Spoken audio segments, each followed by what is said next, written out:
Ladies and gentlemen, he's an author, a live show host, a podcast host, a TED talker, a grandpa, a dad, and a guy who knows more football shit than any of us outside of Chuck Pagano. Ladies and gentlemen, Michael Lombardi. Yeah, Lombo. Lombo, How we doing? You guys down there on the Jersey Shore, you guys don't get to hear enough, right? I don't think you guys ever get to hear that. My son's got a Ram truck. He loves it. I mean, I get to drive it when he comes down here in the summertime. It's good, It's good, man. We got the kids in it. It's awesome. If anybody gets take them all out for ice cream. Oh yeah. Great. I don't know what the laws are in New Jersey. They let you do anything. Yeah. I don't think that. If you're Italian, yep, they let you do anything. All right, okay, I got it. That's. Yeah, exactly. Bingo. Yeah. Still bringing it. Load them up in the back. Load them up in the back. We got it. To you. I've lived in multiple states now where it's completely legal just to be in the back. I guess not every single state is like that, but the Ram truck is wonderful. Let's get to some NFL storylines. A big one that's obviously in your world. The Raiders have added a new owner to their team. Yeah. And I want some information from you because I don't know.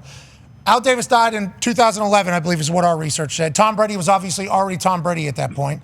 Do you know if Tom Brady and Al Davis ever met each other? Tom Brady now newest owner of the Las Vegas Raiders alongside Mark Davis, and I assume many others have a percentage. How do Al Davis and Tom get along, and did you know if they met? Well, I think it was probably just in passing on the field before we played them. I know we opened up, it's from the Tuck game.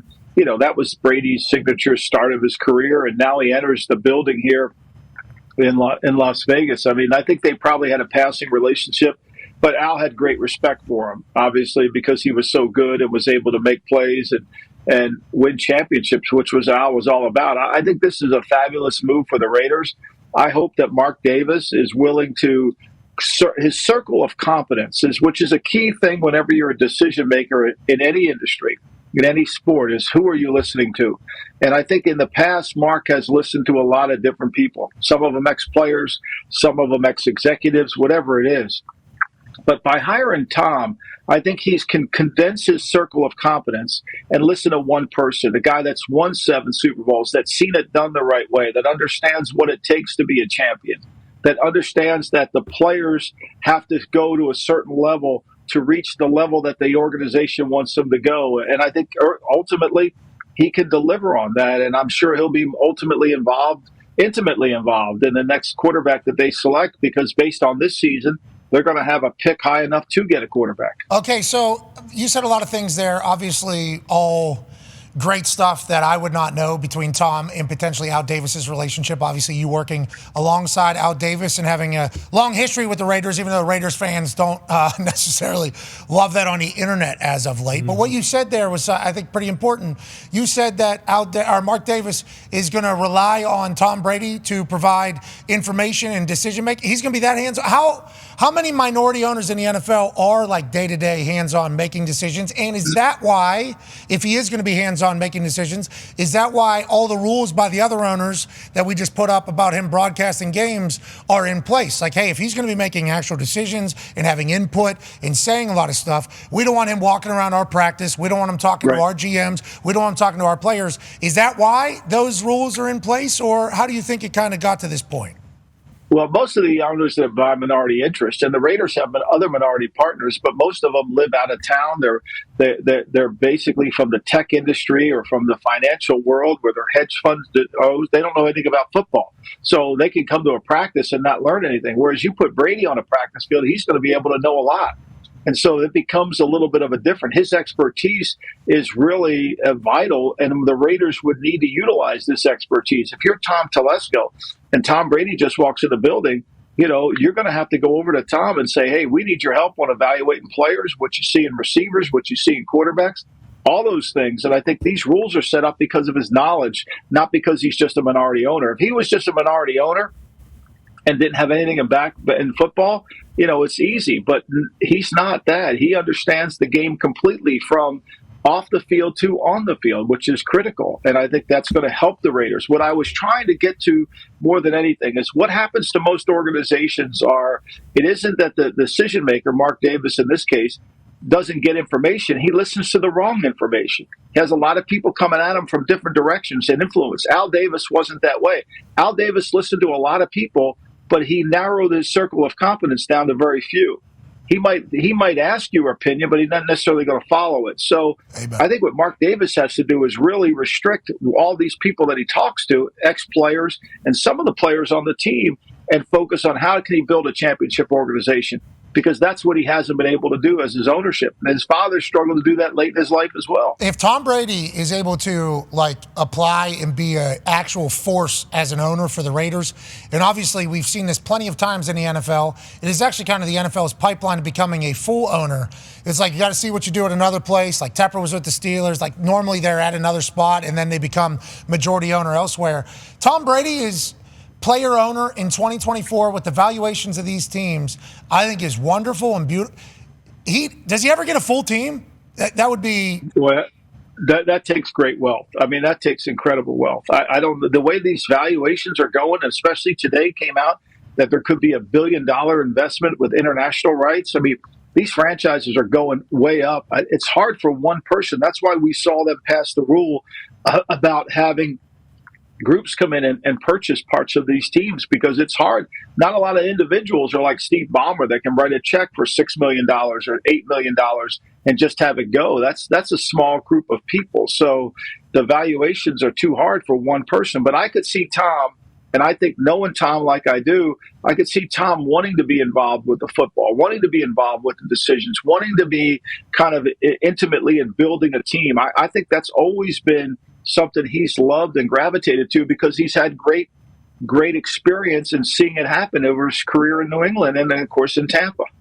Tom Brady's about to be the king of Vegas. Yeah, they might be good now. Holy shit. Didn't even think about that. You know, now, speaking of that, there's some trades that have taken place, obviously. One did involve the Raiders. Conman has a question for you. Yeah, Lombo, how do we feel about the Raiders trade with Devontae and also the Bills trade with Cleveland? It seems as though the Raiders and Cleveland now, are they just punting on their entire season, or what the hell is going on? Yeah, what does this message send here at this time, legitimately? That's a great question. I think you're going to see more teams punt. New England, for example, you could trade for one of their defensive ends, Josh Uche. They've been calling teams around, seeing if he's available. You could trade for these teams that are out of it, and there's a lot that are out of it, are going to start selling off players that are not coming back to their teams, that are on one-year contracts, to try to get ahead of the compensatory pick, if you will. So I definitely, like Detroit, they're never going to replace Aiden Hutchinson with one guy. He's too good. But if they can find a piece, a rusher like Uche or someone like that, or maybe they'll trade for Riddick, I don't know, but someone that could fill that role on third down and add other players that can help on first and second, I think we're going to see more of that. I thought the Cooper deal was good for Buffalo, but here's the issue. I think Cooper had a 33% catch percentage this year. It's been really bad for him. He had 67 targets. I think he had 20 catches for the year. So that catch ratio hasn't been very good. Some of it his fault, because he's had a lot of drops. Some of it the quarterback's fault, right?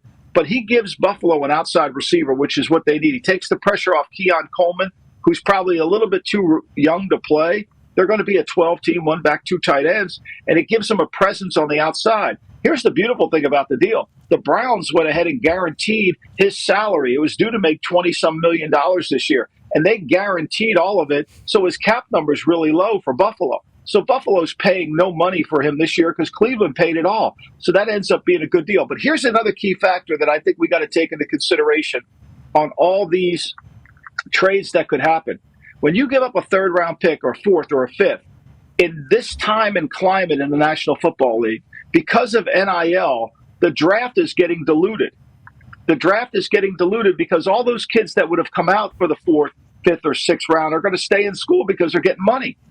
They don't have to come out. They can keep playing. They can keep enjoying the lifestyle that they have. They're making money now, whereas before they wanted to get out to make money. But now what we're going to see is we're going to go back in time to when the draft was strictly just senior drafts, right? When I was young and starting in the career, juniors couldn't come out. So it was a strictly senior draft. And so that's going to water down the fifth, sixth, and seventh rounds. So you're going to give up draft picks in those later rounds, and the quality of talent in those rounds may not be as good. And I think that's where you're going to see a lot of these teams being more willing to get rid of these later picks. Okay, so valid point. Cam Rising, I think, is going to be back for his 8th year next year if he wants to, the quarterback for Utah, because of the unfortunate injuries that have taken place to him and COVID happening and everything like that. So to your point about, who is the draft class, what is the draft class? We asked Bean about this yesterday. as soon as this Amari Cooper deal got announced, I called it a heist. I was like, this feels like a heist. But I say that every time a proven player gets traded for anything like a third rounder or like a fourth rounder or fifth rounder. I say that. I asked Bean about it, and Bean said he does feel like probably, there's an overvaluing of draft picks. And AQ asked the question as well. It's like, how come we'll see teams on draft night move heaven and hell basically out of the way to get up and draft somebody that they don't know? But then if somebody wants to give up like a second rounder for a proven player, it's like, whoa. Don't do that. Like the Amari Cooper deal, you just mentioned a 33% catch rate or whatever. As soon as I call it a heist, ESPN Stats, I think, put out something immediately afterwards. They're like, he's our worst ranked wide receiver in the entire NFL right now. Yeah. And I'm like, oh my God, I didn't know that. So maybe that's why people think that. But for a third round pick, essentially, and also you're getting a better trade on the back end of the draft on it, this feels like a no-brainer for Buffalo. What does this mean for Cleveland? What does this mean for Cleveland? Well, I think Cleveland's going to have a for-sale sign. I think Zadarius Smith could be for sale. He could be going to the Lions. If they lose this game against Cincinnati, they're out of it. They should just start getting ready for next year. But here's the thing with Cleveland. Because of what they did with Deshaun Watson's contract, his cap number next year is ridiculous. Now, one thing about the Cleveland Brown organization is their ownership has spent a lot of money. They've not been holding back on spending. They haven't spent it correctly, but they've been spending. But I think they would be in the market. Look, their general manager and their president are both analytical people. They love draft picks. They're going to try to trade players for draft picks, especially if they think the season's over. And they're going to have to move along. I agree. Cooper didn't play well this year, but I think one of the things with the ESPN numbers is that you play quarterback with that quarterback. You play wide receiver with Deshaun Watson the way he's playing. It's not easy right now. It's hard. Yeah, he had a good year last year. He wanted a new contract. They wouldn't give him one, but they redid his deal. Now he's a free agent. I think it's all upward with Buffalo. And now with Josh Allen, he comes to life again. Did you watch his body language when he was playing for Cleveland? He just felt like, oh, my God. Nobody's going to get me the ball. Now, of course, he drops them, so he's got to make his, there's no excuse for that. Well, maybe wear the cutters instead of the Nike gloves, let's see if we can maybe get some glue on there and figure it out. But to your point there, he is a human, and he's been traded before.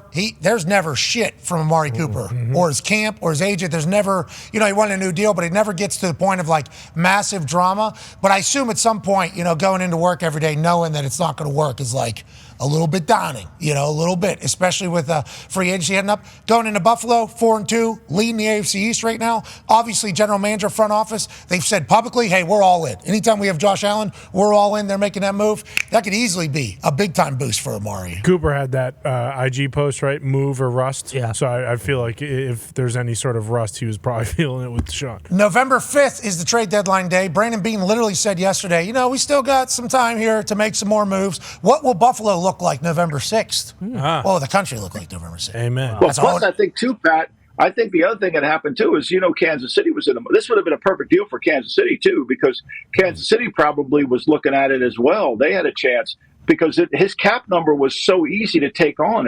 He was making the minimum salary because Cleveland paid for it. So that's part of making trades is, can you take on the contract? The Jets took on Devontae's contract, and they redid it once he got on their books. This contract, all you have to do is accept it. There's nothing you can do to it. Congrats to all parties, seemingly. Cleveland's going to work out. Eventually. Come on, Brownie. No. Cleveland rocks. Cleveland rocks. Cleveland rocks. They should sign the Miz to play wide receiver. The Miz actually said he listened to Tuesday's show, and he said, you have no idea what it's like to be a Browns fan. We're 1-15, 0-16, and this maybe is worse what's happening right now because I had hope. Yep. That's what his text was. Well, he shouldn't be worried about the Browns right now, I'll tell you that much. What do you mean? He's a watch his back. Poor Mary Kay. Can you imagine have to cover this team every day? Oh, my God. So much. She's been covering it, Chuck. She's been covering it when I was there. When Belichick and I were there, she was covering Absolutely. the team. All the writers have been covering that team going back forever. She deserves to be in some Hall of Fame. Maybe a Nobel Peace. Is that an essay? You talk about players moving on. Let's talk about some franchises. Chuck has a question for you. How about Jacksonville? Seems like they've been in London for the last month. I'm sure they all wish it was a month. But Doug Peterson, Lombo, that effort last week against Chicago, I mean, they look lifeless. And I can't see. And going into this game against New England, they're 5.5-point favorites. I don't know, maybe because they're starting a rookie quarterback that looked pretty damn good. Drake May to me had some great bright spots. But if things don't go as planned and they lose this game, Lombo, will Shad Khan, will that organization, this owner, will they move on from Doug? Well, I think, look, you saw yesterday they showed pictures of their new stadium and how beautiful it looks, and the whole facility in Jacksonville. The owner has to sell tickets and put people in there. He's got to sell suites. He's got to sell the luxury seats and all that stuff. You're not going to do that if your team's bad. He's going to have to make a move. Now, I know he gave Trent Baalke and he gave Doug a vote of confidence, but that's always like a kiss of death. Yeah. That vote of confidence was reflective of how they played against the Bears. It was really bad. Their players came out and said they quit. Some of the players did. Doug said we got to change the culture. I don't know how you change the culture when you're that far away. Why didn't you change the culture before the season He's been started? there, Lombo. Yes. How long's he been there? They're paying a quarterback $50-some million. So he's going to say, this culture I built stinks. We're going to change it all of a sudden. Well, also, he's paid a quarterback. You're in London. Yeah. Anytime. Hey, Chuck, I'm sorry, Lombo. You know this. If he would have lost that game, if he loses this game and Al Davis for the owner, he would not be on the plane flying home back to Jacksonville. We're taking the Titanic back. There's an iceberg coming. Yeah. There's an iceberg coming. Doug Peterson looks like he lost his soul, though. You know, it's like the Coach Salah stuff over there in New York. Yeah. We're watching it all unfold. Go ahead. The owner said this summer. The owner said this is the best team we've ever had. Yeah. When an owner says that, the expectations go way up. And then when you win one game, right, and you start the season, you have a chance to beat Miami in the opening game, and you don't score any points in the second half, and then the season goes that way, and then you go and embarrass yourself on your home field over there in London. That's where you play.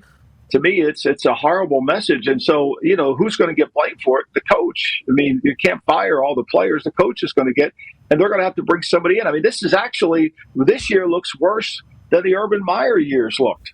Ooh. How about Trevor? I mean, I don't want to keep piling on Trevor, okay? I don't want to keep piling on Trevor because he's making $50+ million a year. 55. And we're watching. You can't get rid of him, though, Pat. See, that's the thing. Everybody's focused on, we got to make Trevor better. How about making the team better? That's the biggest problem with Jackson. Let's make the team better. Like, they want to hire somebody to make the Trevor better. That's what you're going to hear if they fire Doug. Well, we got to bring somebody to make Trevor better. No. How about making the team better first? How about hiring somebody who can fix the team? How about hiring somebody who can put a culture in place? How about hiring somebody who's going to make the players work hard? Like, that's the key. Their chief football strategist. He knows. He's got to figure it out. He knows, sure. He's got to figure it out. Who's that, Tony? Tony. Yeah. Tony. Good energy. I like him. Yeah. I like him a lot. Chief football strategist, though, is a very aggressive title, especially if the team doesn't do good in football. Yeah. That's like that's a tough thing. But I got faith. I like the Cotton family and what they've done down in Jacksonville. They have legitimately tried. It feels like they would like that place to really do well. But Pat, it's the same thing that they have. They're great. They spend money too.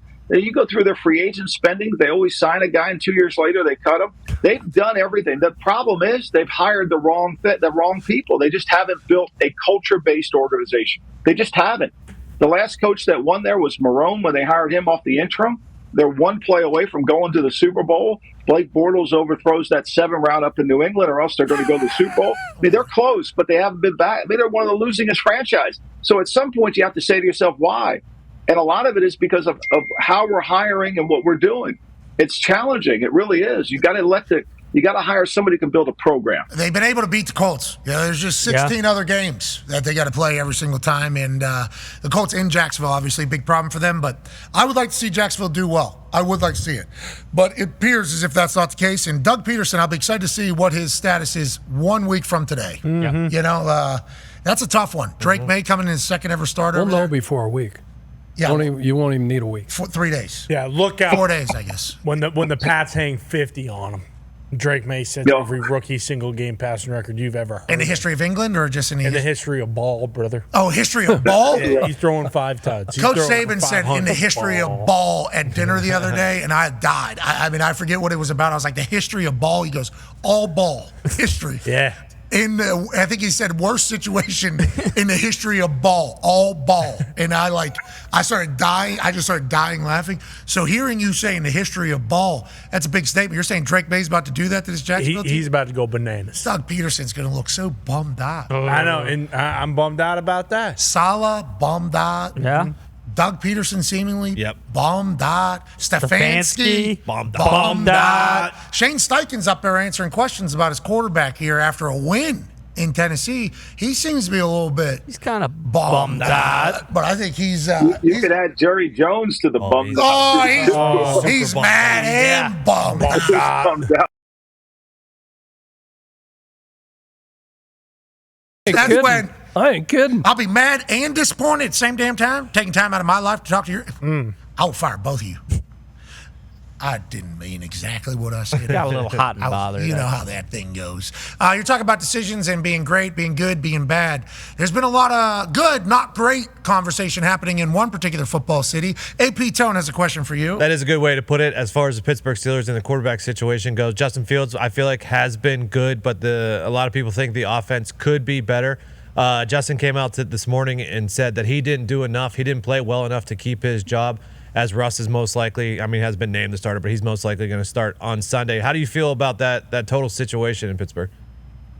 I think Justin Fields has really taken a huge step forward. I think he's really improved his career. I think he's self-critical here, which is actually correct. I think he's on his way towards becoming a better player. I think he needs to just keep working on his game, and there's certain plays he needs to make. There's certain ways he needs to get the ball to the right receivers. Look, the quarterback's the point guard. But the one thing is, what you like about a quarterback is he's accepting accountability. And I think he has done that. And I think he's shown that he's improving. And how much further can he improve? I think the sky's the limit. I think he's going to get better. I think he started out.